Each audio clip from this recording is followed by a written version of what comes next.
আল্লাহ রব্বুল আলামিন ওই রূহের জগতে তোমাকে আমাকে জমা করার পর তোমার আমার থেকে সাক্ষী নেওয়ার পর শাহাদাত নেওয়ার পর এইটাকে আল্লাহ হজরে আসওয়াদের মধ্যে ঢুকাইয়া দিয়েছেন। এরপরে আল্লাহ রূহের জগৎ থেকে সব মানুষগুলোকে আদম আলাইহিস সালামের পিঠে আবার ঢুকাইয়া দিয়েছেন।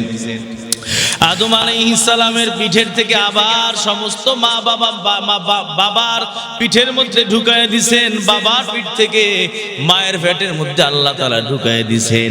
ওই রূহের জগৎ হলো একটা স্টেশন। রূহের জগতের পরের স্টেশন হলো ওই মায়ের পেট। মায়ের পেটের মধ্যে আমরা কিছুদিন ছিলাম, 9 মাস 10 মাস, যে যার যতদিন ছিল ওই মানুষটা মায়ের পেটের মধ্যে ততদিন ছিল। মায়ের পেট থেকে আল্লাহ তাআলা আমাদের এই দেহটাকে তৈরি করছেন। মায়ের পেট থেকে আমাদের দেহ তৈরি হলো। দেহ তৈরি করার পর ওই দেহের মধ্যে আল্লাহ তাআলা রূহটাকে ঢুকাইয়া দিয়েছেন। দুনিয়ার স্টেশনে যখন আগমন করলাম, দুনিয়ার স্টেশনে আসার পর আল্লাহ রব্বুল আলামিন আমাদেরকে দুনিয়ার মধ্যে বাঁচায়া রাখলেন, হায়াত দিলেন। কিছুদিন হায়াত পাইলাম। এই জায়গা থেকে আবার সামনের স্টেশন হলো কবর। ওই কবরের মধ্যে হলো সামনের স্টেশন। হে নবীর উম্মত, এই দুনিয়ার স্টেশনের পর সামনে হলো কবরের স্টেশন। ওই কবরের স্টেশনের মধ্যে যাওয়ার পর তোমার আমার রূহ থাকবে, কিন্তু তোমার আমার দেহটা থাকবে না। এই দেহটা ওই মাটির মধ্যে পৌঁছে যাবে রে যুবক। ওই মাটি আমার দেহটাকে খেয়ে ফেলবো। আমার দেহ তোমার দেহ থাকবে না। ওই মাটি সকলের দেহগুলাকে খায়া ফেলাবে। দেহ খাওয়ার পর এই দেহ মাটির সাথে ফসে যাবে। রূহের উপরে হয়তো কারো আযাব হবে, আবার কারো রূহের উপরে কারো শান্তি হবে। কারো কবর হয়ে যাবে জান্নাত, আবার কারো কবর হবে জাহান্নামের ঠিকানা। যার কবর হবে জান্নাত ওই মানুষটার তো বড় আরাম, আবার যার কবরটা হবে বড় জাহান্নাম ওই মানুষটার তো বড় ভয়াবহ অবস্থা। ও যুবকের দল, এই দুনিয়া কিছুই না। দুনিয়া থেকে বিদায় নেওয়ার সময় যদি আমার রূহটা পরিষ্কার না হয়, যেটা বলতেছিলাম, 2 জিনিসের সমন্বয় আল্লাহ তাআলা আমাকে বানাইছেন। তোমাকে 2 জিনিসের সমন্বয় আল্লাহ তাআলা বানাইলেন। একটা হলো দেহ আর একটা হলো রূহ। এই দেহ জান্নাত পর্যন্ত যাবে না। এই দেহ কবরে গিয়া শেষ হয়ে যাবে।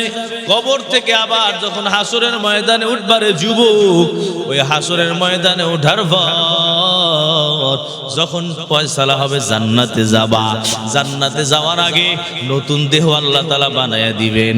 আবার যখন জাহান্নামীরা জাহান্নামে যাবে গো, জাহান্নামে যাওয়ার আগে নতুন দেহ তৈরি হবে।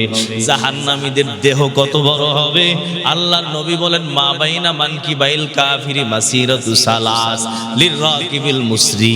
জাহান্নামের যেই বড় দেহটা হবে, ওই দেহের এক প্রান্ত থেকে আর এক প্রান্ত পর্যন্ত যাইতে দ্রুতগামীর সময় ঘোরার জন্য 3 দিনের সফরের সময় লাগবে। এক কাত থেকে আর এক কাত পর্যন্ত এত দূর। এরে যুবক, এত দূর, এত বড় মানুষ, এক কাত থেকে আর এক কাত পর্যন্ত যাইতে সময় লাগবে 3 দিন। মা বাইনা মানকিবাইল কাফিরি মাসিরাতু সালাস। 3 দিনের সফর। 3 দিন দ্রুতগামী ঘোড়া দৌড়াইলে যত দূর যাইতে পারে রে যুবক। একটা জাহান্নামীর দেহ এত বড়, এক কাত থেকে আর এক কাত পর্যন্ত যাইতে লাগবে 3 দিন সময়। অখিলাসু জিলদিল কাফের মাসিরাতু সালাস। আমার পয়গম্বর বলেন, জাহান্নামের চামড়া কত, জাহান্নামীদের চামড়া কত মোটা রে যুবক। কয় জাহান্নামীদের চামড়া এত মোটা, চামড়ার উপর থেকে চামড়ার ভিতর পর্যন্ত যাইতে 3 দিনের সময় লাগবে। এত মোটা চামড়া জাহান্নামীদের হবে। জাহান্নামীদের বসার জন্য কতটুকু কতটুক জায়গা লাগবে? আমার পয়গম্বর বলেন, হে যুবকের দল শোনো, জাহান্নামীরা বসার জন্য জায়গা লাগবে কতটুকু? কয় মা বাইনা মক্কা ওয়াল মদিনা, মক্কা থেকে মদিনা যত দূর। হে যুবক, মক্কা থেকে মদিনা 600 বা 800 কিলোমিটারের রাস্তা। একজন জাহান্নামী, তার দেহটা এত বড় হবে, জাহান্নামে বসার জন্য এত বড় জায়গা লাগবে। হে নবীর উম্মত, জাহান্নামীর দরজা, জাহান্নামীর দাঁত কত বড়? পয়গম্বর বলেন জিরসুহু কাল উহুদ। ওই মদিনার গেট থেকে বের হইলে তাকায়া দেখবা বড় একটা পাহাড় দেখা যায়, ওই পাহাড়ের নাম হলো উহুদ পাহাড় রে বাবা। একজন জাহান্নামী যে হবে, ওই জাহান্নামীর একটা একটা দাঁত হবে উহুদ পাহাড়ের সমান। এরকম 32টা উহুদ পাহাড় যদি একটা মুখের মধ্যে ঢুকানো হয়, ও বাবাজিরা, তাহলে মুখটা কত বড়? যেই মুখটা এত বড়, ওই মুখটার মাথাটা কত বড় হবে রে বাবা। এত বড় জাহান্নামী কেন? এত বড় জাহান্নামীদের এত বড় দেহ কেন হবে রে বাবা? কারণ কয় দেহ যত বড় গো, দেহ যত মোটা হবে, ওই মানুষটার আযাবটাও তত বেশি হবে। যার দেহ যত মোটা, ওই মানুষটার চলাফেরা করতে বড় কষ্ট, ঠিক নেই? আর যেই মানুষটা একেবারে চিকুন সিম্পলি, যেই মানুষটা একেবারে মোটা না, যার দেহ বেশি বড় না, স্বাস্থ্য কম, ওই মানুষটা চলাফেরা করতে বড় আরাম লাগে। জাহান্নামীরে এত বড় দেহ আল্লাহ কেন দিবে রে বাবা? কয় কারণ হলো যাতে জাহান্নামের কষ্টটা তাকে বেশি করে দেয়া যায়। ওই জাহান্নাম বড় কঠিন ওরে নবীর উম্মত। ও তালেবে ইলম ভাইরা শোনো, ওই জাহান্নামের আগুন কত বড় ভয়াবহ, এত বড় ভয়াবহ, আগে কলিজারা জ্বালাইয়া দেয়। দুনিয়ার আগুন আগে মানুষের চামড়া জ্বালায়, কিন্তু এই জাহান্নামের আগুন আগে চামড়া জ্বালায় না। জাহান্নামের আগুন আগে কলিজাটারে জ্বালাইয়া দেয়। ওই আগুনের মধ্যে একটু হাত দিয়া দেখো রে যুবক, দুনিয়ার আগুনে হাত দাও কেমন লাগে? এই দুনিয়ার আগুন থেকে 70 গুণ পাওয়ার, বরং দুনিয়ার আগুনের কালার হলো লাল, ওই জাহান্নামের আগুনের কালার হলো কালো। 1000 বছর বেশি জ্বালানো হয়েছে এই নবীর উম্মতের দল। এত বড় কঠিন আযাব কেন? কয় আল্লাহকে যারা মানে না তাদের জন্য এত বড় আযাব। ওই জাহান্নামের মধ্যে জ্বালাইব আল্লাহ রাব্বুল আলামিন। জাহান্নামীদের দেহটাকে আবার নতুন করে হাসরের ময়দান থেকে বানাইবেন। আবার যারা জান্নাতে যাবারে যুবক, তোমাদের দেহটাকেও জান্নাতে যাওয়ার আগে আবার বানাবে। জান্নাতীদের দেহটাও হবে বড় সুন্দর। কয় জান্নাতে যারা যাবা কেউ কালো থাকবা না। জান্নাতে যারা যাবা কারো চামড়াও সুন্দর হবে না রে যুবক। জান্নাতে যারা যাবা কাউকে খারাপ দেখা যাবে না। জান্নাতি যুবকদের মুখের মধ্যে দাড়ি নাই, একেবারে অল্প বয়সী টকবকে যুবক। হে নবীর উম্মতের দল, এই যে আমার দুনিয়ার দেহ, এই দুনিয়ার দেহর সীমারেখা ওই কবর পর্যন্ত শেষ। কবরের পর থেকে গিয়া আবার নতুন দেহ তোমার আমার জন্য তৈরি হবে। আল্লাহ তাআলা তোমাকে আমাকে দুই জিনিসের সমন্বয় বানাইলো। এইটার মধ্যে একটার নাম হলো রুহু, আর একটার নাম হলো নফসু। হে যুবক উম্মতের দল, আমার রুহুটা আমাকে নেকের কাজের দিকে ডাকে, আমার নফস আমাকে গুনাহের দিকে আহ্বান করে। হে নবীর উম্মত, ওই রুহের খাবার আছে, আবার নফসেরও খাবার আছে। কয় রুহের খাবার যদি খাওয়াও, এই রুহু তোমাকে জান্নাতের দিকে নিয়ে যাবে। যাকে যত খানা দিবা ওইটা তত শক্তিশালী হবে। রুহের যদি খাবার দাও, রুহুটা শক্তিশালী হবে। আর যদি নফসের খাবার দাও, নফসটা শক্তিশালী হবে। যেইটা শক্তিশালী সেইটা বিজয় হয়ে যাবে, যেইটা দুর্বল সেইটা পরাজিত হবে। যদি রুহু তোমার শক্তিশালী হয়, বিজয় হইয়া তোমাকে জান্নাতে নিয়ে যাবে। আর যদি নফস তোমার শক্তিশালী হয়, এই নফস বিজয় হইয়া তোমাকে জাহান্নামে নিয়ে যাবে। হে নবীর উম্মত, কয় রুহের খাবার কোনগুলা? রুহের খাবার হলো বয়ান। রুহের খাবার এই যে আসছেন, এখান থেকে রুহের খাবার তৈরি হয় যদি ইখলাসের সাথে বয়ান করা যায়, ইখলাসের সাথে শোনা যায়। রুহের খাবার হলো ওই মসজিদে নামাজ, জামাতের সাথে আদায় কর, নামাজটা আদায় করবারে যুবক, এই জামাতের নামাজটাই তোমার রুহের খাবার। কোরআনের তেলাওয়াত করবা, কোরআনের তেলাওয়াতটাই হলো তোমার রুহের খাবার। জিকির করবা, রুহের খাবার। হে যুবকের দল, ওই যত আমল করবা সব আমলগুলা হলো রুহের খাবার। রুহের যদি খাবার দাও, এই রুহটা শক্তিশালী হইয়া তোমাকে আমাকে জান্নাতের দিকে নিয়ে যাবে। আর নফসের খাবার কোনগুলো? কয় নফসের খাবার হলো দুনিয়ার যত খাবার, এইগুলাই হলো নফসের খাবার। কয় ভাত, এটা হলো নফসের খাবার। মাছ, গোশ, ডিম, ডাল, এটা হলো নফসের খাবার। যত দুনিয়ার খাবার খাবা, তোমার নফসটা বড় তাজা। এই জন্য আমাদের বুজুর্গরা বলতেন, সাবধান, এত বেশি খাবার খাওয়া যাবে না, এত বেশি ভালো খাওয়া যাবে না, এত বেশি খাবার খাওয়া যাবে না রে যুবক। কারণ যত বেশি খাবার খাবা, তত বেশি তোমার নফসটা মজবুত হবে, তত বেশি তোমার নফসটা তাজা হবে। নফস যদি তাজা হয়ে যায়, ওই নফস তোমাকে নামাজ পড়তে দিবে না রে যুবক। এই নফস তোমাকে গুনাহের দিকে ডাকবো, এই নফসে তোমাকে নাফরমানির দিকে ডাকবে। এই জন্য নফসকে যদি দুর্বল বানাইতে চাও, আমাদের আকাবিরিনরা এজন্য বলতেন কম খাও, কম ঘুমাও, কম কথা বলো, তাহলে নফসটা বড় দুর্বল হয়ে যাবে। নফস যদি দুর্বল হয়, তাহলে রুহুটা সবল। কিন্তু আমাদের হালাত দেখেন তাকাইয়া, আমরা রুহের খাবার ঠিক মতো দেই না, অর্থাৎ ঠিক মতো নামাজ পড়ি না, রুহের খাবার জমা হয় না, ঠিক মতো তেলাওয়াত করি না, রুহের খাবার জমা হয় না, ঠিক মতো জিকির করি না, রুহের খাবার জমা হয় না। আমরা ঠিক মতো ওই ইবাদত বন্দেগী করি না, রুহের খাবার জমা হয় না। তবে নফসের খাবার কিন্তু দৈনিক 3 বার খাওয়াই, 3 বারেই না, বিভিন্ন সময় ফল ফ্রুট খায়, বিভিন্ন পানীয় খায়, বিভিন্ন দুধ, কলা, আরসি ইত্যাদি খায়। হে নবীর উম্মত, যুবকের দল, দুনিয়ার যত খাবার খাইলা, এই দুনিয়ার খাবার খাওয়ার কারণে আমার নফসটা বড় মজবুত। এই নফস যেহেতু মজবুত, এটার সাথে জিহাদ করার জন্য, নফসের সাথে জিহাদ করার জন্য রুহুটাকেও মজবুত বানাও রে যুবক। রুহুটাকে যদি মজবুত না বানাও, এই আমার নফসটার সাথে জিহাদ করে পারা যাবে না। রুহু যদি দুর্বল হয়ে যায়, এই শীতের রাতে তোমাকে ফজর পড়তে দিবে না।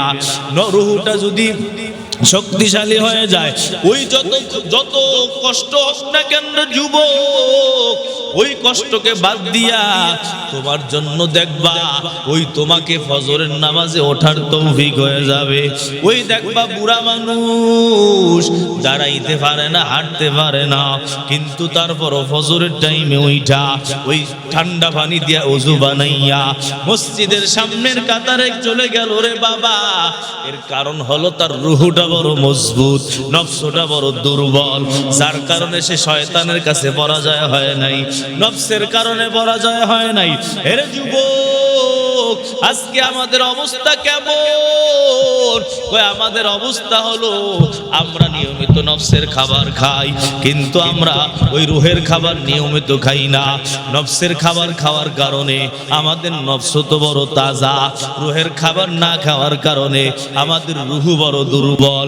এই দুর্বল রুহু নিয়ে যুবক ওই ঠিক মতো ইবাদত করা যায় না, ঠিক মতো মালিককে তালাশ করা যায় না। এই দুর্বল রুহু নিয়ে ওই মালিকের সামনে দাঁড়ানো যায় না। এই জন্য আমাদের আকাবিরিন বুজুর্গ যারা ছিলেন, তারা এই নফসের উপরে মেহনত করছেন, নফসটাকে সোজা বানাইছেন। ওই সাহাবায়ে কেরামের দিকে তাকায়া দেখো, সাহাবায়ে কেরামের অবস্থা দেখো। সাহাবায়ে কেরাম কেমন ছিলেন? এক একজন বড় গুন্ডা, বড় ডাকাত, এক একজন বড় নাফরমান ছিল।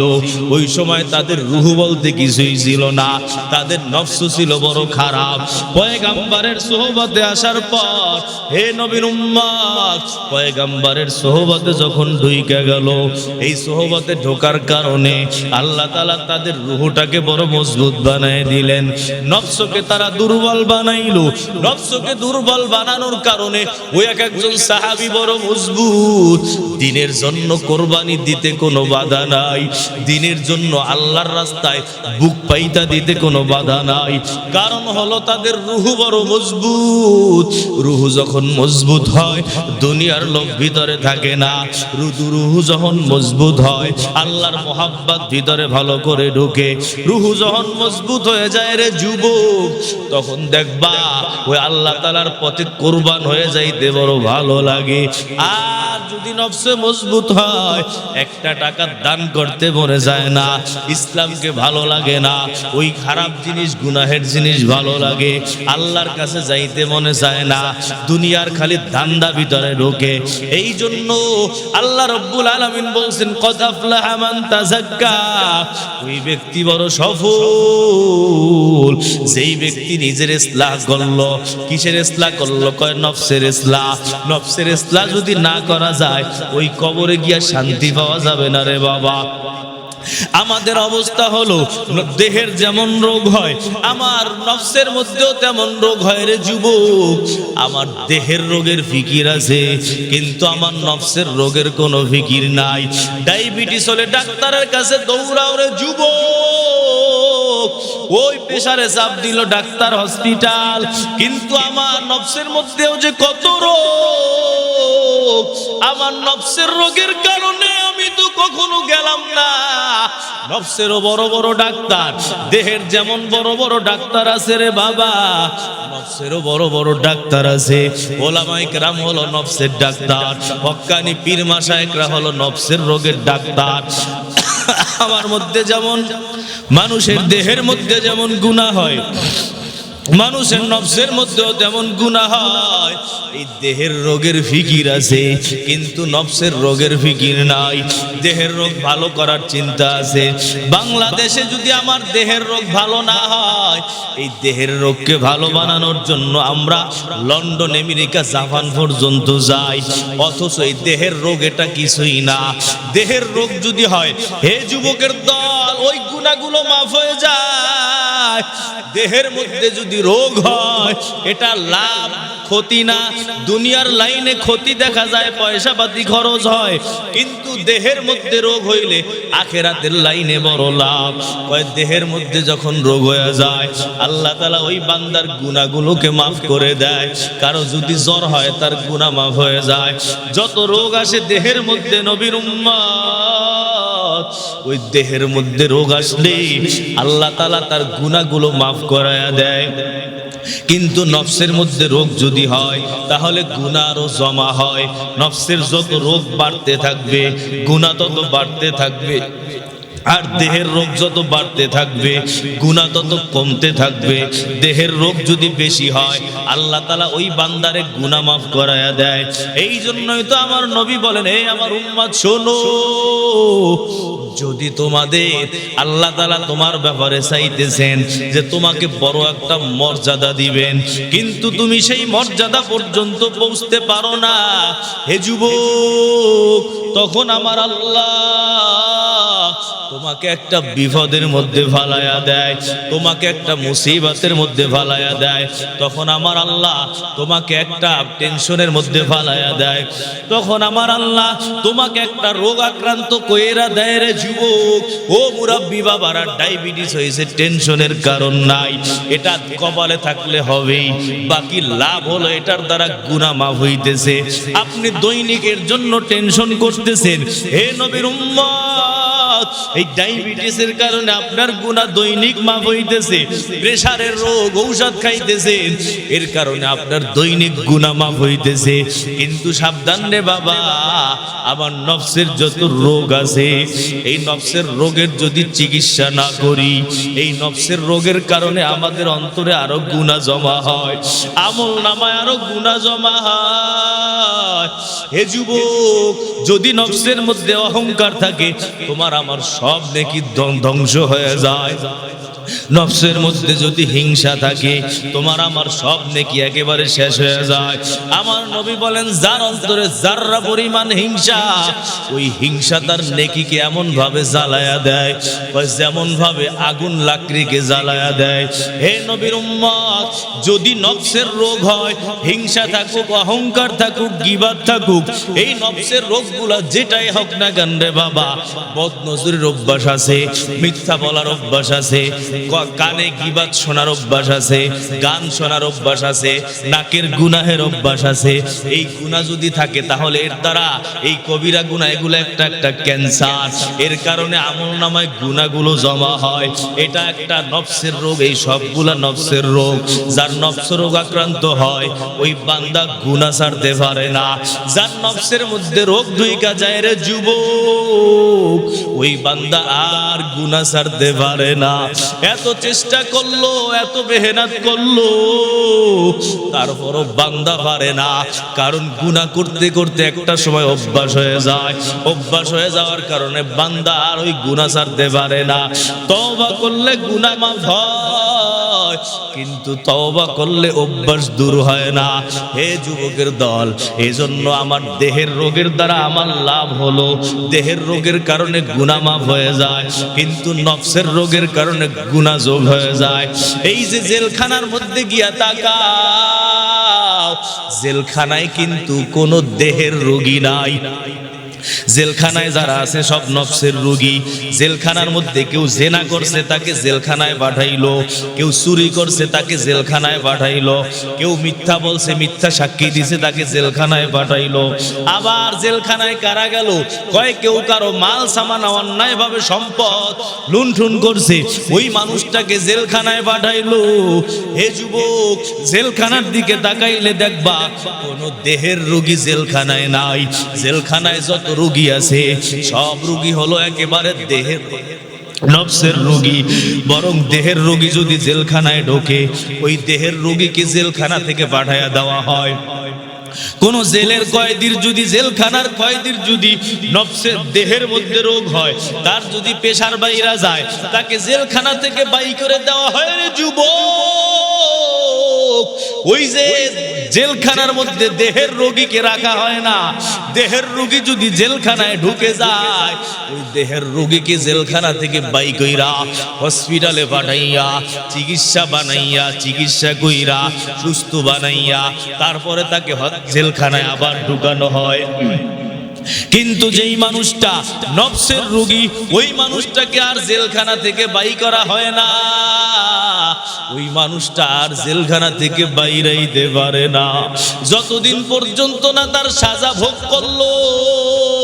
হে যুবক, যতদিন পর্যন্ত না ওই যে জেনা করছে, ব্যভিচার করছে, সমাধান হয়, তওবা করে মাফ চায়, তারপরে তারা জেলখানা থেকে মুক্তি পায়। তাহলে বোঝা গেল, জেলখানায়, দুনিয়ার জেলখানায় যত কয়েদি, সব কয়েদি হলো অন্তরের রোগী। তারা দেহের কোনো রোগী জেলখানায় নাই। দেহের রোগী যদি জেলখানায় ঢোকে, ওই রোগীটাকে তাড়াতাড়ি বের করা হয়, কিন্তু নফসের রোগীকে বের করা হয় না। এই জন্য নফসের রোগের বড় সমস্যা। যার নফসে রোগ হয়, ওই মানুষটা মানুষের কাছে ঘৃণার পাত্র হয়। যার মধ্যে অহংকার থাকে, ওই মানুষটাকে কেউ পছন্দ করে না। যার মধ্যে হিংসা থাকে, ওই মানুষটাকে কেউ পছন্দ করে না। যার মধ্যে মিথ্যা বলার গুনাহ, ওই মানুষটাকেও কেউ পছন্দ করে না। যার মধ্যে হিংসা বিদ্বেষ থাকে, মিথ্যা মামলা দেওয়ার অভ্যাস থাকে, গীবাত করার গুনাহ থাকে, ওই মানুষটাকেও কেউ পছন্দ করে না। দেহের রোগীকে সবাই পছন্দ করে, দেহের রোগীকে কেউ অপছন্দ করে না রে যুবক। বরং যদি কারো জ্বর হয় ওই জ্বরওয়ালা রোগীটাকে সবাই সেবা করার জন্য ব্যস্ত, কেউ জ্বরওয়ালা মানুষটাকে ফালায়া দেয় না। যদি কারো ক্যান্সার হয়, দেহের মধ্যে ক্যান্সার হয়, ওই ক্যান্সারওয়ালা রোগীটাকে কেউ ফালায়া দেয় না। তার মা চেষ্টা করে সন্তানটাকে বাঁচানোর জন্য। স্বামী যদি ক্যান্সার হয়ে যায়, বিবি চেষ্টা করে স্বামীকে বাঁচানোর জন্য। বাবার যদি ক্যান্সার হয়, সন্তান চেষ্টা করে বাবার সেবা করার জন্য, মা চেষ্টা করে বাবার সেবা করার জন্য। দেহের যত রোগ, দেহের রোগ হইলে মানুষের করুণার পাত্র হয়, মানুষ তাকে দয়া করে, মানুষ তাকে সাহায্য করে। ওই দেহের রোগীর যদি টাকা না থাকে, যাদের কাছে টাকা আছে তারা তাকে সহযোগিতা করে। এ বাবা, দেহের রোগ হইলে সমস্যা নাই, কারণ এই দুনিয়া তো কিছুই না, কয়দিন থাকার জায়গা। এই দুনিয়া থেকে আবার আমাদের চলে যাইতে হবে। এই জন্য দেহের মধ্যে রোগ হইলে ভালো হয়, আল্লাহ তাআলাও তার প্রতি দয়ালু হয়। মানুষ যেমন দয়া করে, আল্লাহ দয়া করে তারে জান্নাতে পাঠাইয়া দেয়। কিন্তু নফসের রোগী এইটা বড় খারাপ, নফসের রোগীরে কেউ পছন্দ করে না। বউর যদি নফসের রোগ থাকে, ওই স্বামী তারে রাখতে চায় না, তালাক দিয়া দেয়। বউর যদি অন্তরে রোগ থাকে, ঝগড়া করার অভ্যাস অন্তরের রোগ, হিংসা করার অভ্যাস অন্তরের রোগ, চুরি করার অভ্যাস অন্তরের রোগ, মানুষ স্বামীর খেদমত না করা অন্তরের রোগ। এই রোগ বউর মধ্যে থাকলে স্বামীও পছন্দ করে না। স্বামীর মধ্যেও যদি অন্তরের রোগ থাকে রে যুবক, ওই স্বামীকেও বউ পছন্দ করে না, ওই স্বামীর সংসার কেউ করতে চায় না।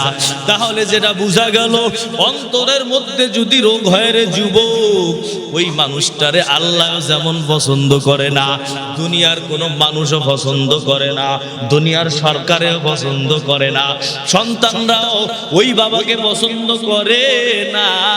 সেই বাবার অন্তরের রোগ, অন্তরে রোগ হওয়ার কারণে গাঁজা খায়, অন্তরে রোগ হওয়ার কারণে ইয়াবা খায়, অন্তরে রোগ হওয়ার কারণে সুদ খায়, অন্তরে রোগ হওয়ার কারণে ঘুষ খায়। হে যুবকের দল, যদি অন্তরে রোগ হয়, ওই সন্তান বাবাকে পছন্দ করে না, স্বামী স্ত্রীকে পছন্দ করে না, এমনকি দেশের সরকারও তারে পছন্দ করে না।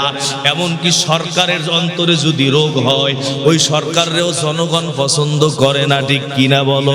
হেরে যুবক, অন্তরের রোগ এত খারাপ, এই রোগ নিয়ে যদি কেউ কবরে যাও, ওই কবরটা হয়ে যায় বড় জাহান্নাম, ওই কবরটা হয়ে যায় বড় অন্ধকার, ওই কবর আল্লাহ সাপ দিয়া ভইরা দেয়।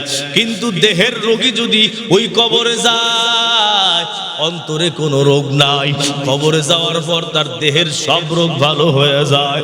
এ বাবা, আমার আল্লাহ বলে, ও ফেরেশতার দল, আমার বান্দা যদি সত্য বলে থাকে, বান্দাকে তোমরা জিজ্ঞাসা করো, কে তোমার রব? মান রব্বুকা, কে তোমার রব? ওমা দীনুকা, তোমার দিন কি? ওমান হাদার রাজুলুল্লাযী বুইসা ফীকুম, নবীর চেহারা দেখাইয়া জিজ্ঞাসা করা হবে, এই মানুষটাকে চেনোনি? এই যে মুহাম্মদ যাকে বলা হয়, ওই মানুষটাকে চেনো কিনা? তখন যদি সঠিক উত্তর দিতে পারে, আমার আল্লাহ তখন ফেরেশতাদেরকে বলে, রে ফেরেশতার দল, আমার বান্দা দুনিয়ায় বড় অশান্তিতে ছিল, বান্দারে আমি রোগ দিয়া দুনিয়ায় শোয়া রাখছিলাম, আমার বান্দা দুনিয়ায় হাঁটা চলা করতে পারে নাই, আমার বান্দাকে এমন রোগ দিলাম, ও ফেরেশতার দল, আমার বান্দা দুনিয়ায় ভালো থাকতে পারে নাই, আমার বান্দা মন চাহি যা কিছু খাইতে পারে নাই, আমার বান্দা তার কবরটাকে এখন জান্নাত বানায়া দাও, তার দেহের মধ্যে আর কোনো রোগ থাকবে না।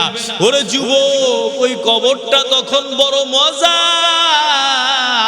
কবরটা বড় মজার হয়ে যাবে, কারণ তোমার দেহে রোগ ছিল, আল্লাহ তোমার প্রতি দয়া করেছে, তোমার অন্তরটা পরিষ্কার ছিল, তোমার কবরে গিয়ে আর কোনো সমস্যা হবে না।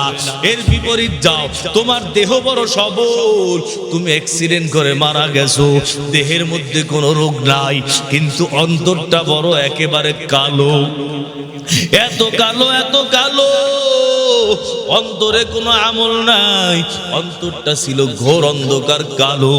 ওই কালো মানুষটা যখন কালো মানুষটা যখন ওই কবরে যাবে, জিজ্ঞাসা করার পর যখন তারা সুয়াল জবাব না পারবে, আল্লাহ তাআলা তখন বলবে, এই বান্দা তো দুনিয়ায় অনেক নাজ ও নেয়ামত ভোগ করছে, অনেক কিছু পাইছে, খালি আমারে মানে নাই।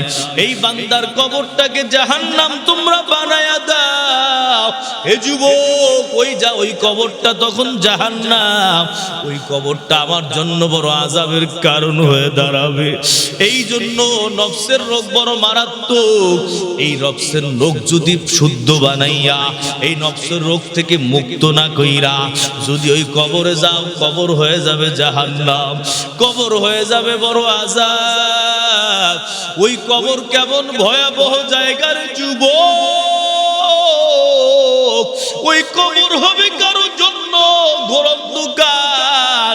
26 আল্লাহ কবরে ছাইরা দিবে, কারো কবরে 70 থেকে 99টা পর্যন্ত সাপ। এর যুবক কেমনে কবরে থাকবা? জাহান্নামটাও হবে বড় মারাত্মক ভয়, ওই জাহান্নামটাও হবে বড় আযাব। জাহান্নামীকে যখন জাহান্নামে ফালানো হইব, ওই জাহান্নামে যাওয়ার পর সাপ বিচ্ছুগুলো গর্তের থেকে বের হবে। সাপ বিচ্ছু গর্ত থেকে বের হইয়া ওই জাহান্নামীকে এমন ভাবে কামড় দিবে, এক কামড়ে একেবারে চামড়া চুমড়া সব উঠায় ফেলাবে। হাদিস ইবনে কাসিরের মধ্যে বলেন, তাফসীরের মধ্যে, যে ওই সাপে এমন ভাবে কামড় দিবে, দুই ঠোঁটের মধ্যে কামড় দিয়া ওই বান্দার সমস্ত চামড়া গুলোকে খইলা ফেলাবে। এর যুবক, ওই সাপের কামড় কেমনে সহ্য করবা রে বাবা? এত মারাত্মক বিষাক্ত সাপ। এই সাপ যদি শুধুমাত্র দুনিয়ায় একটা নিঃশ্বাস ছাড়তো, দুনিয়া সব ধ্বংস হয়ে যাইত। বিচ্ছু বের হবে, এই বিচ্ছুগুলো হবে বড় মারাত্মক ভয়াবহ। ওই জাহান্নামে আগুন জ্বালাইব রে যুবক, কাদের জন্য?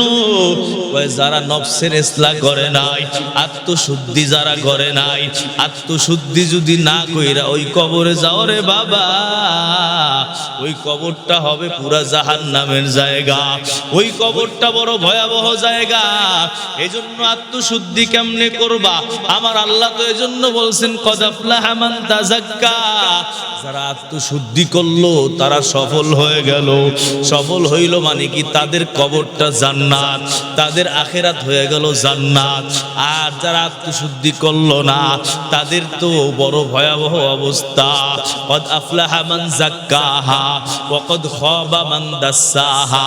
সফল হয়ে গেল যে অন্তরকে ইসলাহ বানাইলো, আর ওয়া কদ খাবা মান দাসসাহা, যে অন্তরকে কালো বানাইলো, ময়লা বানাইলো, অন্তরকে গুনাহ দ্বারা ভরপুর করলো।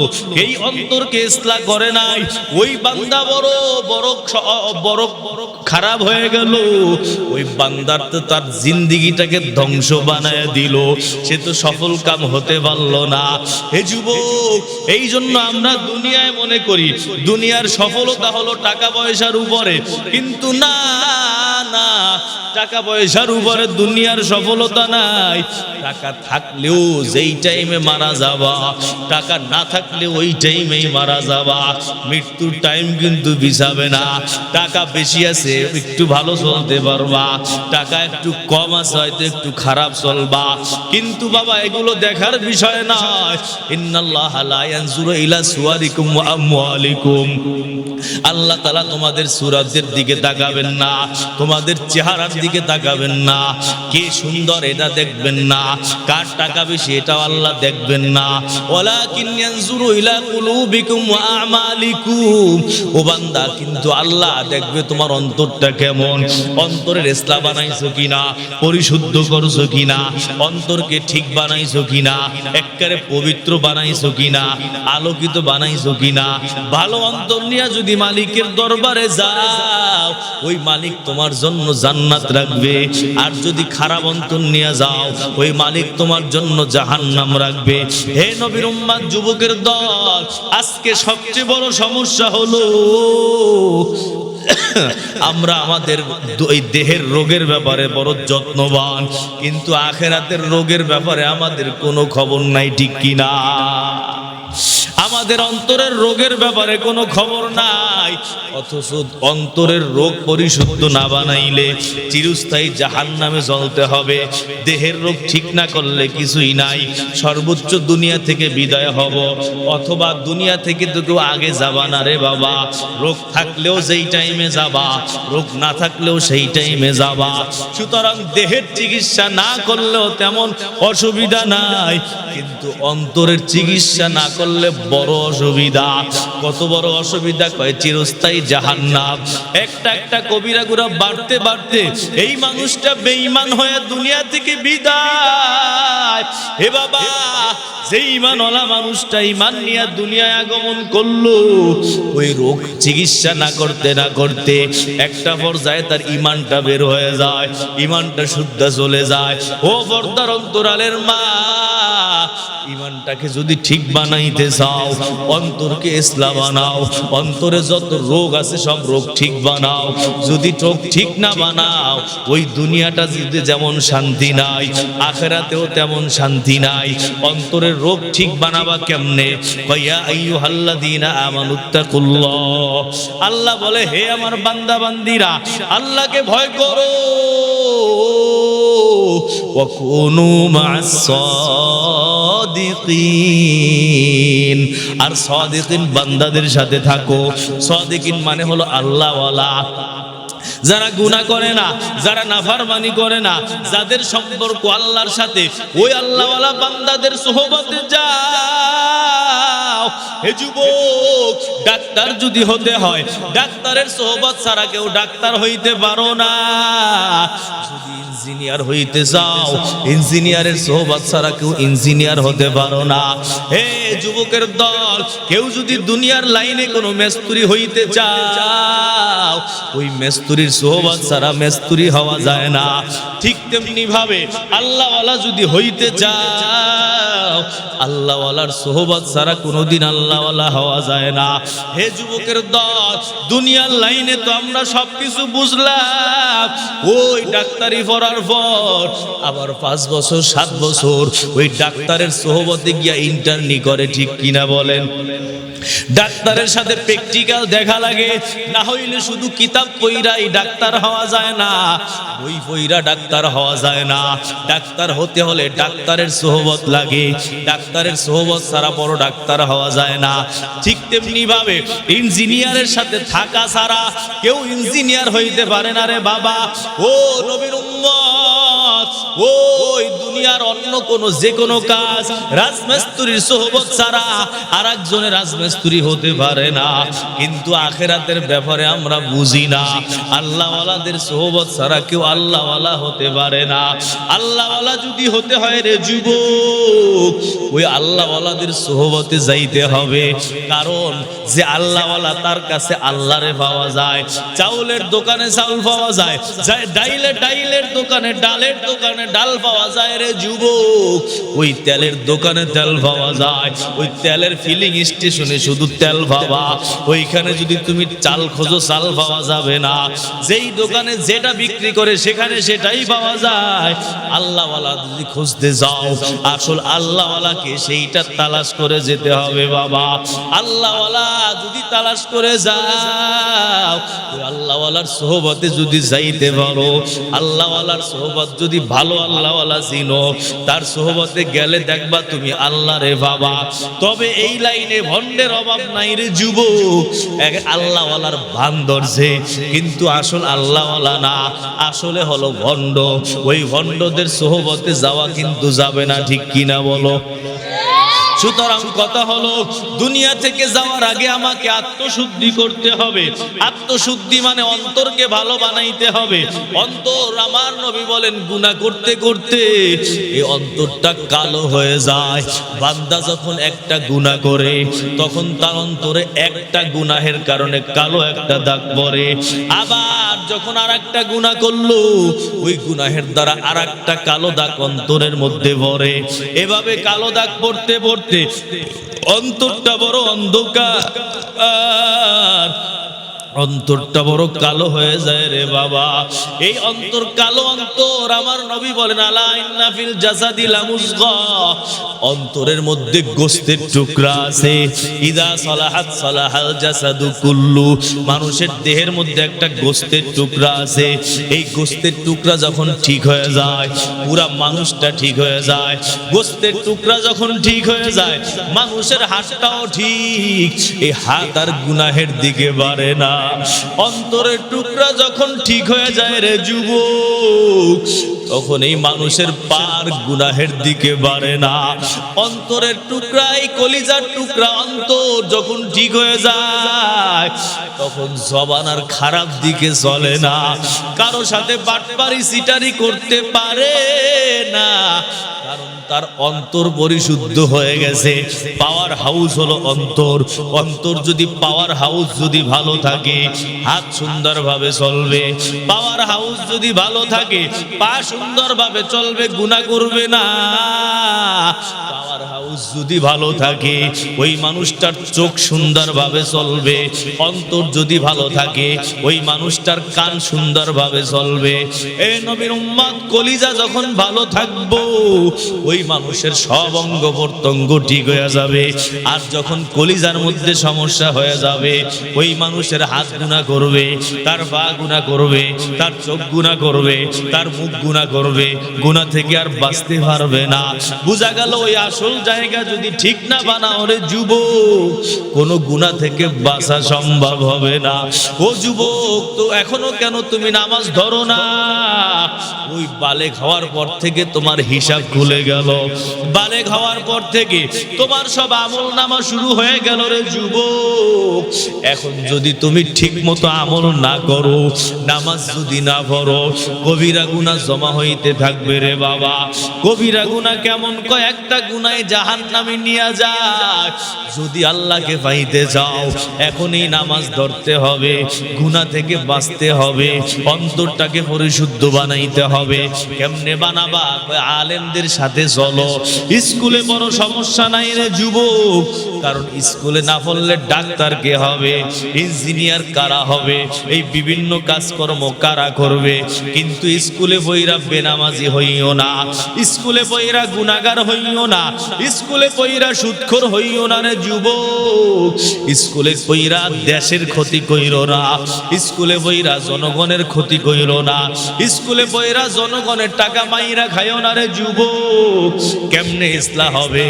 স্কুলে পড়ার সাথে সাথে নামাজও পড়বা, স্কুলে পড়ার সাথে সাথে দাড়িও রাখবা, স্কুলে পড়ার সাথে সাথে পর্দায়ও চলবা, স্কুলে পড়ার সাথে সাথে কোনো গুনাহ করবা না। স্কুলে পড়বা, টিভির দিকে তাকাবা না, স্কুলে পড়বা, মায়ের খেদমত করো রে যুবক।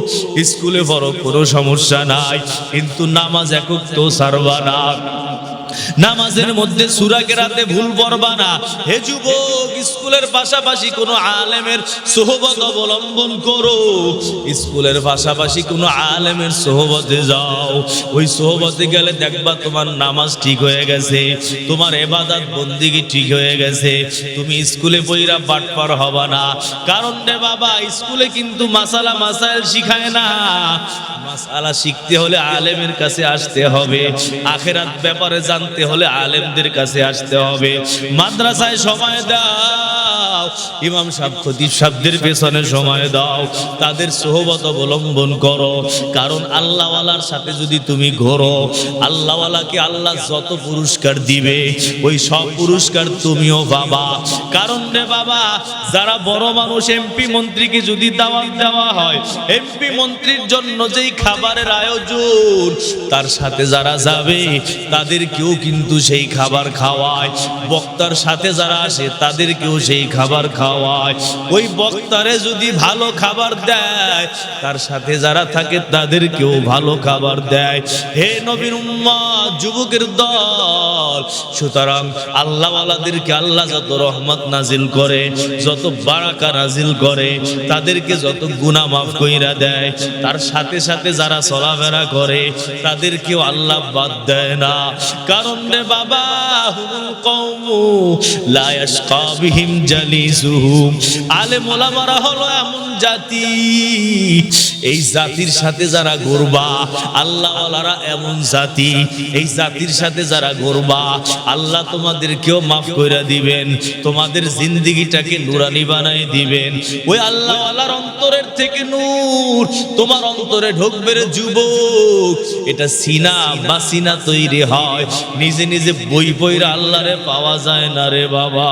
যদি কিতাব পইরা বই পইরা আল্লাহরে পাওয়া যায় তো উস্তাদ ছাড়া, তাহলে আল্লাহ শুধু কিতাব পাঠায় দিতেন, ওই নবীকে আর পাঠানোর দরকার ছিল না। শুধু কিতাব না পাঠাইয়া সব জামানায় নবী পাঠাইলো। এর দ্বারাই প্রমাণ যে শুধুমাত্র কিতাব দ্বারা কাজ হবে না, ঠিক কিনা বলো? শুধুমাত্র কিতাব বললে কাজ হবে না, কিতাবের সাথে সাথে ওই কুতুব মোতালা করতে হবে। কিতাব বিনি দ্বারা হবে না, কুতুব বিনি লাগবে কব দ্বারা। আল্লাহ ওয়ালাদের চেহারার দিকে তাকাইতে হবে, তাদের অন্তর থেকে নূর নিতে হবে রে বাবা। এই জন্য আল্লাহ ওয়ালাদের সোহবতে যাও, গেলে কি লাভ? গেলে অন্তরটা পরিশুদ্ধ হবে বাবা। তুমি ব্যবসা করলে ভেজাল দিতে পারবা না, ওই সরকারি চাকরি করলে ঘুষের টাকা তোমার হাত কোনোদিন ধরবে না রে বাবা। আল্লাহর কসম, যদি আলেম ওলামাদের সাথে সম্পর্ক রাইগা চলো, আর যদি নিজের মতো নিজে চলো, অন্তরের রোগগুলারে ভালো না বানাও রে বাবা, অবস্থা কি হবে? তুমি দেশের খেদমতের দায়িত্ব বাবা, কিন্তু দেশটারে শেষ বানায়া ফেলাবা, দেশের সব খায়াল উচ্চা বাইটা শেষ করবা, ঠিক কিনা বলো? হে যুবক, কারণ হলো ওই যে তোমার অন্তরটা ইসলাহ হয় নাই, অন্তরটা পরিশুদ্ধ হয় নাই। অন্তরকে যদি ইসলাহ বানাইতে হয়, ওই অন্তরকে একেবারে আল্লাহ ওয়ালার কাছে অর্পণ করে দাও, ইসলাম বানাইয়া দুনিয়া থেকে বিদায় হও। যেটা আমার বয়ান দ্বারা বুঝাইতে চাইলাম, আল্লাহ তাআলা দুই জিনিসের মাধ্যমে তোমাকে আমাকে বানাইলো রে যুবক। একটার নাম হলো দেহ, এই দেহের মধ্যে রোগ আছে, কিন্তু এই দেহের রোগ বান্দার উপকার করে। আর একটার নাম হলো নফস, এই নফসের মধ্যে রোগ আছে, এই নফসের রোগ বান্দার ক্ষতি করে, নফসের রোগ বান্দাকে জাহান্নামে নিয়ে যায়। এই জন্য দেহের রোগের চিকিৎসা করলাম না করলাম আলহামদুলিল্লাহ, আল্লাহ তৌফিক দিলে করব, তৌফিক না দিলে কোনো না করলে ওই যখন হায়াত শেষ চলে যাবা। কিন্তু নফসের রোগের যদি চিকিৎসা না হয়, এ বাবা, ওই কবরটা হবে অশান্তি, হাসরের ময়দান হবে অশান্তি, ওই জাহান্নামটাও হবে বড় অশান্তি। এই নফসের গুনাহের কারণে বান্দাকে আগে জাহান্নামে যেতে হবে। এই জন্য আমার নবী দোয়া শিখাইছেন, আল্লাহুম্মা ইন্না নাউযু বিকা মিন জাহদিল বালা। আল্লাহর নবী হাদিসে বলেন, তাআওয়াজু বিল্লাহি মিন জাহদিল বালা ওয়া দারাকিশ শাকা ওয়া সুইল কদা ওয়া শামাতাতিল আ'দা। তোমরা আল্লাহর কাছে পানাহ চাও, আল্লাহর কাছে আশ্রয় চাও, তাআওয়াজু আশ্রয় চাও, বিল্লাহি আল্লাহর কাছে, মিন জাহদিল বালা কঠিন বিপদ থেকে, ওয়া দারাকিশ শাকা কপাল পোড়া হওয়া থেকে, ওয়া সুইল কযা খারাপ ফয়সালার থেকে, ওয়া শামাতাতিল আ'দা এবং কিসের থেকে আরো মুক্তি চাবা? কয় তোমার শত্রু তোমাকে দেখা হাসি তামাশা করবে, এইটা যাতে না করে, তোমার শত্রু যাতে তোমার পিছনে হাসাহাসি করতে না পারে, এই জন্য আল্লাহর কাছে তুমি পানা চাও। আল্লাহর নবী এই চারটা দোয়া শিখাইছেন, দোয়ার মধ্যে চারটা অংশ। এই দোয়া আল্লাহর নবী কখন শিখাইছেন?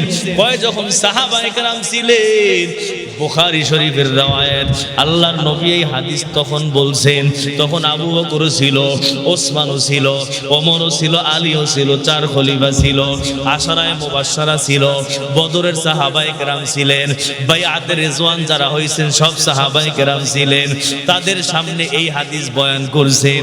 এর দ্বারা বোঝা গেল এই চারটা বিপদ সাহাবীদেরও আসতে পারে, এই চারটা বিপদ বড় আল্লাহওয়ালারও আসতে পারে, এই চারটা বিপদ যে কোনো মানুষেরই আসতে পারে। কঠিন বিপদ সাহাবীরও আসতে পারে, কঠিন বিপদ ওই বড় বুজুর্গেরও আসতে পারে, কঠিন বিপদ এই ছোট মানুষেরও আসতে পারে। হে নবীর উম্মত, কঠিন বিপদ দুই ধরনের। একটা কঠিন বিপদ হলো দুনিয়া, দুনিয়ার লাইনে বড় কঠিন বিপদ। কয় দুনিয়ার লাইনে কঠিন বিপদ কোনটা? কয় আল্লাহ তোমাকে সম্পদ দিল, টাকা দিল, পয়সা দিল, কোনো কিছুর কোনো অভাব নাই, অনেক অগণিত সম্পদ, কিন্তু হঠাৎ করে এমন হইল এক বড় বিপদ আইসা সব সম্পদ শেষ হয়ে গেল। গার্মেন্টসের মালিক ছিলেন, কিন্তু এখন হঠাৎ গার্মেন্টস শেষ হয়ে গেল। আল্লাহ তাআলা কোরআনে কারীমের মধ্যে উদাহরণ দিয়েছেন, হে যুবকের দল, নবীর উম্মত, আল্লাহ কোরআনে একটা উদাহরণ দিয়েছেন কঠিন বিপদের। কয় কঠিন বিপদ কেমন? এক ব্যক্তিকে আল্লাহ আঙ্গুরের বাগান দিয়েছেন, আবার তাকে বড় বড় একেবারে খেজুরের বাগান দিয়েছেন। ওই খেজুরের বাগান লক্ষ লক্ষ বাগান, খেজুরের বাগানে খেজুরের অভাব নাই, আঙ্গুরের বাগানে আঙ্গুরের অভাব নাই। এত বড় পয়সা, এত টাকা, পয়সা পাতির কোনো অভাব নাই। ওই বান্দার হঠাৎ করে এই বড় বিজনেস, বড় ব্যবসা, এটার উপরে আসমান থেকে আগুনের বাতাস আসলো। আসমান থেকে আগুনের বাতাস আইসা ওই খেজুরের বাগানকে জ্বালায়া দিল। আসমান থেকে আগুনের বাতাস আইসা ওই আঙ্গুরের বাগানকে জ্বালায়া দিল। আমার আল্লাহ বলেন কোন অবস্থায় জ্বালাইলো? কয় এমন অবস্থায় জ্বালাইলো যে অবস্থায় মানুষটা একেবারে বুড়া হয়ে গেছে, মালিক বিরুদ্ধ হয়ে গেছে। এই মালিক যে নতুন করে আবার ব্যবসা শুরু করবে, এই হালাতটা মালিকের নাই রে বাবা। নতুন করে ব্যবসা শুরু করার অবস্থা নাই। আবার তার যারা সন্তান আছে, ওই সন্তানগুলো ছোট ছোট সন্তান, এত ছোট সন্তান, এরা বাবার ব্যবসার হাল ধরতে পারবে না। এইটাই মাইশা, এই এত বড় বিপদ, এই বিপদ এইসব বান্দার সব ধ্বংস বানায়া দিল।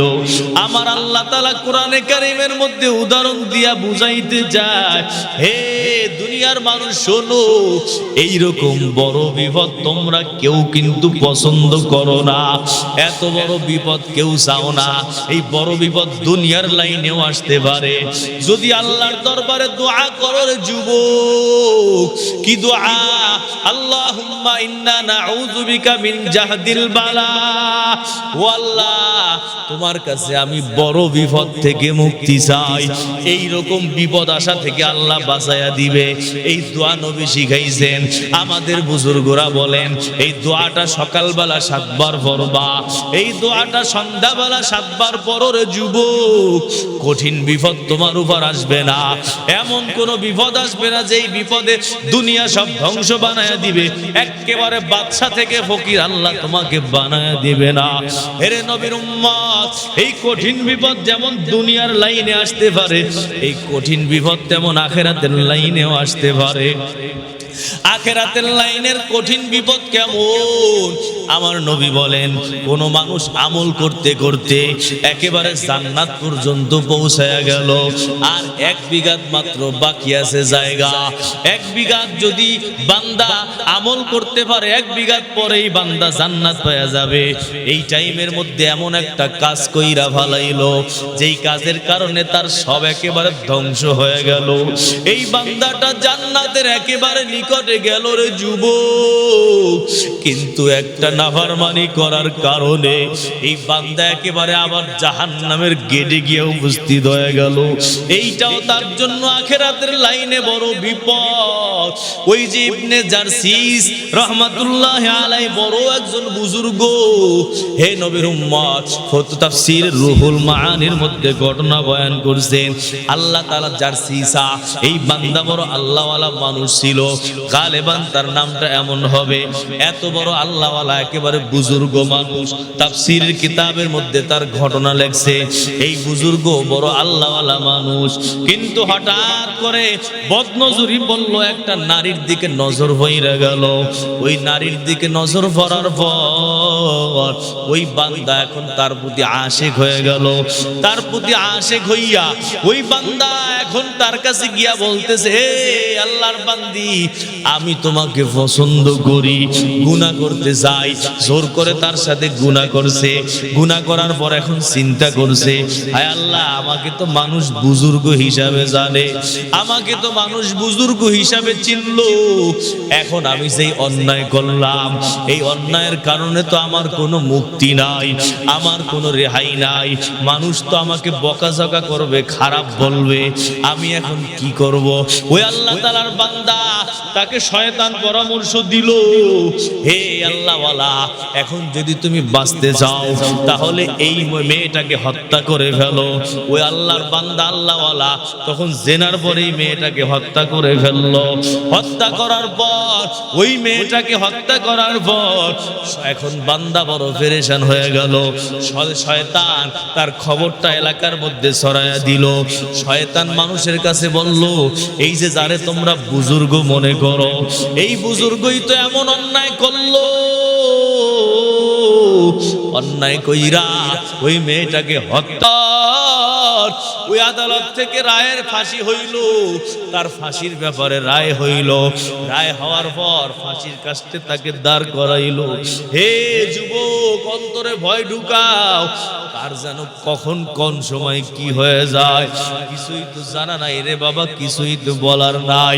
ওই ফাঁসির অর্ডার হওয়ার পর আল্লাহওয়ালাকে ফাঁসির কাস্টে দাঁড় করানো হইল।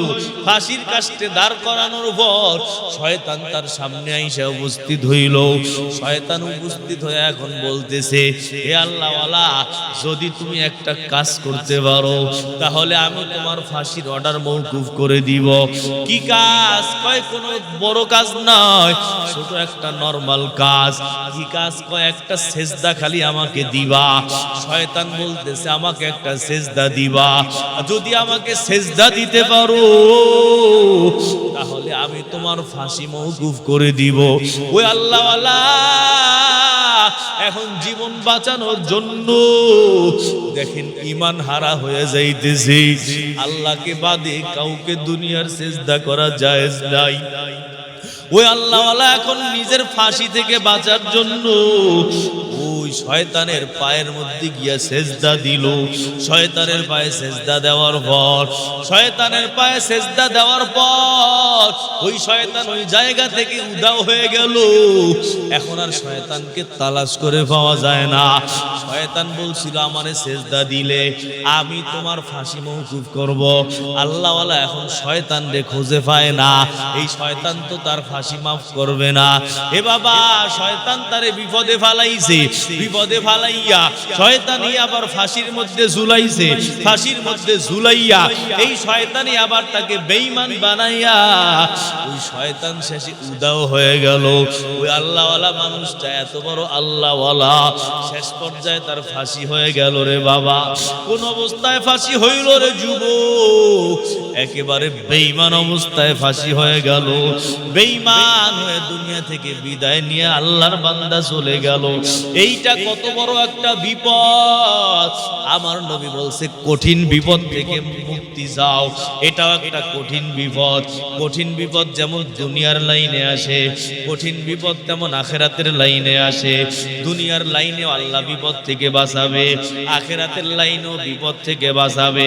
এই জন্যই দোয়াটা পড়ব সবাই, আল্লাহুম্মা ইন্না নাউযু বিকা মিন জাহদিল বালা ওয়া দারাকিস শাকা। 2 নম্বর অংশ হলো কপাল পোড়া। কপাল পোড়া হওয়া থেকে আল্লাহ তুমি আমারে বাঁচাও, আমি যেন কপাল পোড়া না হই। কপাল পোড়া কোন মানুষটা কয় কপাল কোনো সময় ভালো হয় না, একেবারে জান্নাতের দরজার মধ্যে পৌঁছায়া যায়, ওই টাইমে কোনো অন্যায় করে ওখান থেকে ধাক্কা দিয়ে ফেলে দেওয়া হয়। এই মানুষটা বড় কপাল পোড়া। একেবারে ব্যবসার সফলতার দ্বার প্রান্তে পৌঁছে গেল। ওই দ্বার প্রান্তে যাওয়ার পর এই মানুষটাকে একেবারে ধাক্কা দিয়া ফালাইয়া দিল। এই মানুষটা হলো কপাল পোড়া। আল্লাহর কাছে দোয়া চাওয়া হইল, আল্লাহ মানে কপাল পোড়া বানায়ও না। কপাল দুনিয়ায় আমরা মনে করি টাকা না থাকলেই বুঝি কপাল পোড়া। আমার নবী দোয়া করছেন, ইয়া আল্লাহ লা তুসকিনি বিমাসিয়াতিক, ও মালিক আমাকে তুমি একটা গুনাহের মাধ্যমে কপাল পোড়া বানায়ও না। হে যুবক, আল্লাহর নবী দোয়া করলো, ও আল্লাহ গুনার মাধ্যমে আমার কপাল পোড়ায়ও না, গুনার দ্বারা আমার কপাল পোড়া বানায়ও না। তাহলে বোঝা গেল কি এই হাদিস দ্বারা, একটা গুনাহ যদি বান্দা করে ওই বান্দার কপালটা পুইরা যায়। এ বাবা, আমরা তো কত গুনাহ করলাম, কিন্তু আমাদের মধ্যে কোনো টেনশন নাই, গুনাহও করতেছি, খাইতেও আছি, ঘুমাতেও আছি।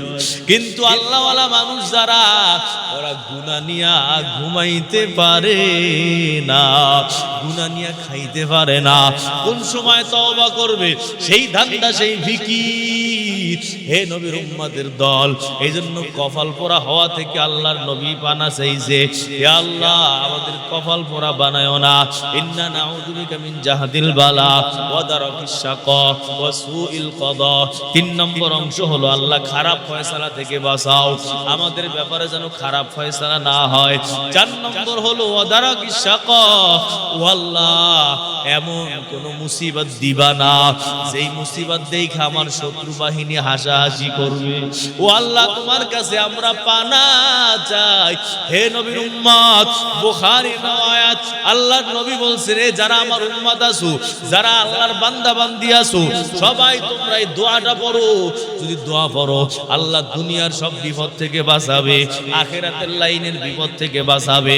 দেখবা অন্তর পরিশুদ্ধ হবে। আখিরাতের লাইনের বিপদ থেকে বাঁচাইতে হলে অন্তরকে অবশ্যই পরিশুদ্ধ বানাইতে হবে। এই দোয়া যদি কবুল হয় তাহলে অন্তর পরিশুদ্ধ হবে রে বাবা। হে যুবক, এই দোয়াটা যদি মুখস্থ না পারো, আলেম ওলামাদের কাছ থেকে লেখা নিবা। এত বড় দোয়া ওই মাজারে যাওয়ার দরকার নাই, খাজা বাবার দরবারে যাওয়ার দরকার নাই। আল্লাহর কাছে দোয়া করো রে যুবক, দেখবা আল্লাহ তোমার কপাল ভালো বানায় দিবে, আল্লাহ তোমার কপালটা খুইলা দিবে, আল্লাহ তোমার দুনিয়াও ভালো করবে, আল্লাহ তোমার আখিরাতও ভালো করবে। এই জন্য দোয়াটা মুখস্থ করবেন। আমার সাথে একবার পড়েন, আল্লাহুম্মা ইন্না নাউযু বিকা মিন জাহদিল বালা ওয়া দারাকিস শাকা ওয়া সুইল কাদা ওয়া শামাতাতিল আ'দা। কয়জনের মুখস্থ আছে দোয়াটা? 8টা জায়গা